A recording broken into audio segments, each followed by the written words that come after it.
Hi there. Today we're going to talk about the mask that you will wear if you have head and neck cancer of some sort.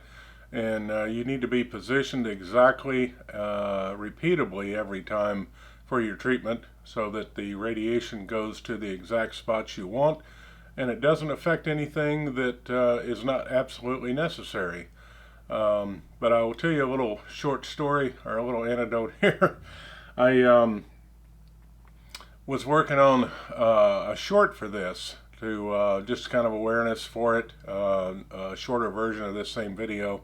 I was sitting in my recliner editing the video, and I just all of a sudden woke up, and I literally fell asleep while I was putting blurs over the nurses' faces because they didn't want to be in the video, and I just was just all of a sudden, I guess I just fell asleep and woke up and was like, oh my. So I went and took a nap before I did this. It's the first time that's happened. I have gotten tired the first week, but since then, I'm in my third week, 12th session of radiation and 3 chemos, and I've had not really much fatigue. I've been fine. My energy levels are fine. If it wasn't now for some soreness in my mouth and throat, I'd say I was almost like a normal, feel normal. I have no other symptoms or anything, so I'm pretty lucky there, I think. Anyway, onward. You might find some humor in that, that when you find yourself suddenly waking up and not realizing you fell asleep. It's kind of funny. So anyway, the mask. I've got a video that I'm going to show you, and you'll see him putting it on me. You'll see me when you get there. You lay down. It only takes 10 minutes or less for the whole process.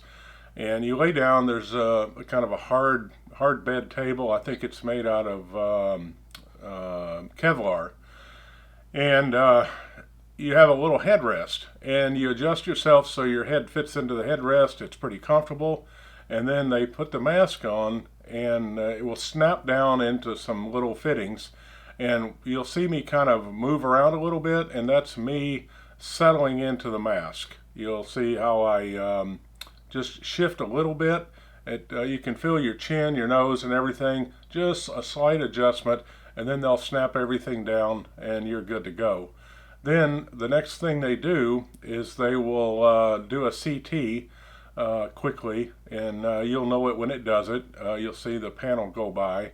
And that is so that they can compare your current position to your previous position on your first one, and they can recreate exactly the same positioning of the radiation beams.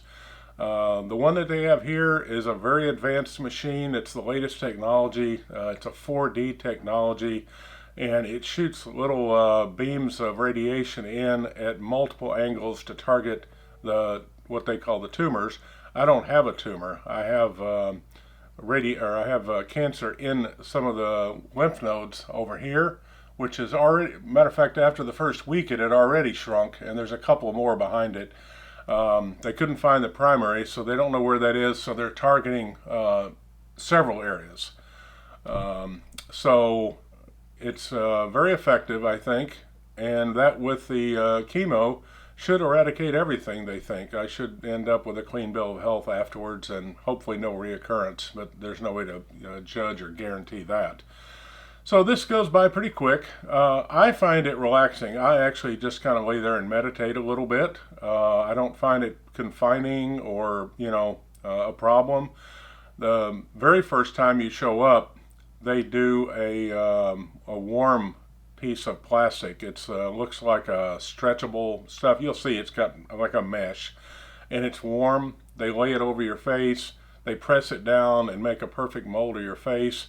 If you're a guy, I kind of likened it to getting a hot towel shave, where you lay the hot towel over your face, and I found it very relaxing. But unfortunately, a lot of people really dislike this. I know that because I've posted some pictures on Facebook forum, and a lot of people really disliked this, having this mask on them for various reasons. I think possible some of them it was painful, maybe they had surgery, They're a little claustrophobic, a lot of reasons, but I think it doesn't have to be that way, hopefully.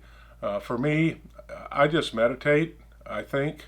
Like I mentioned earlier in another video, while I am laying there today listening to the music, because they have Spotify here. I'm at the OSF Cancer Center in northwest of Peoria.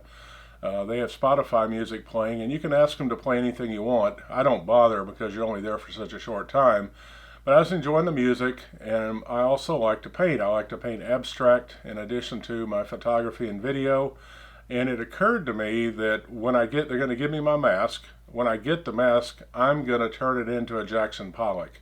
So I'm going to be slinging paint all over it till it's almost completely covered.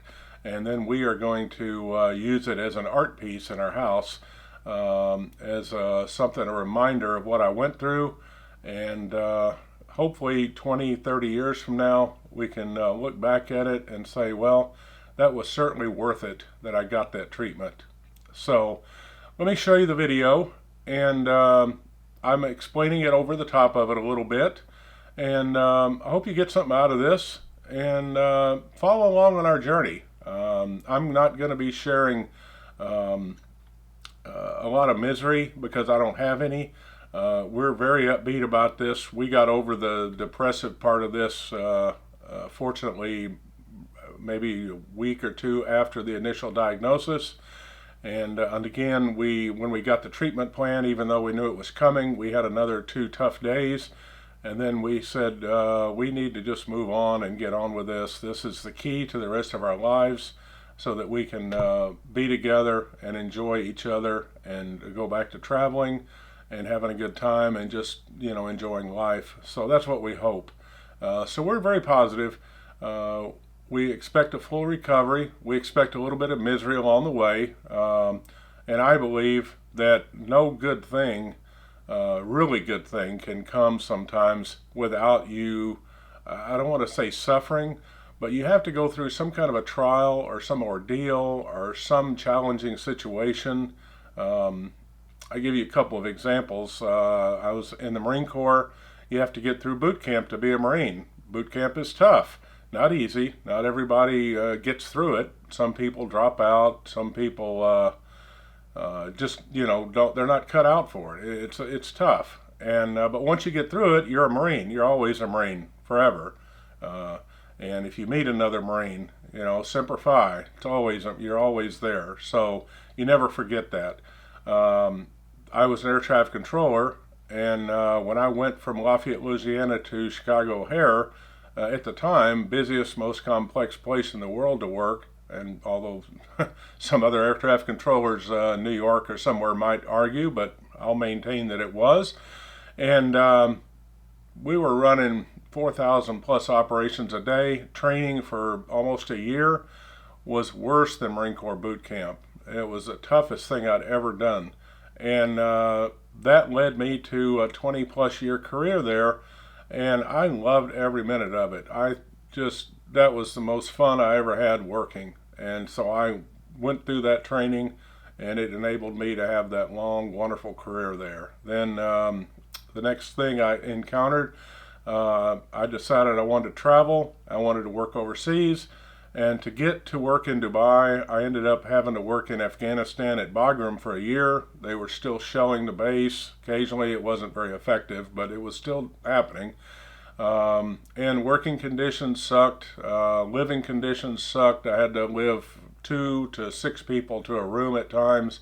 And I did that for a year, which enabled me to work in Dubai, which was wonderful as well, because I could travel so much. I had a lot of free time. And it was a great experience. So every big thing like that I've encountered, I've had to go through something. So for me, and not everybody looks at things this way, I look at the cancer journey that I'm in now as just another trial that I have to survive, get through somehow. And when I get to the other side of it, there may be some side effects that are lingering, but it'll be worth it because I'll have the next 10, 20 years with Maria, and we'll be together, and that's really all that matters. Because as we say, as long as we're together, nothing else matters. We don't need money. We don't need anything. We just need each other. So that's where I'm going to leave this. I hope you find this inspiring at some level, or educational, or at least informational. Come along with us. You know, I'm going to be sharing stuff about the finances of it, how much it cost. I'm going to be talking about nutrition, some things that we've discovered that the doctors don't tell you. I'm going to talk about just general things, ointments that I put on my neck to help avoid radiation burn and everything, and just a lot of little things. So anyway, I hope you come along and join us in this journey, and we'll see you in the next one. And here we go with the actual placement of the mask on me.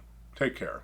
This is how they place the mask when you're going to get head and neck radiation to hold you in place for very precise targeting of the radiation. First they put a mouthpiece in to help keep my mouth in place. Then I wiggle just a little bit, you'll see right there, and I'm just helping to settle into the mask on my face where it fits just the way it did originally. And then they'll do the CT scan after they leave, which they will double check everything, make the machine line up perfectly, and then after that it takes about 1 minute to do the actual radiation. Total time from start to finish is less than 10 minutes. I find it very comfortable, and I just kind of relax, meditate, and today I came up with an idea, as I'm a painter, and I want to paint my mask. I get to keep it, and I'm going to turn it into a Jackson Pollock. So then we'll have that as a souvenir. So that's it.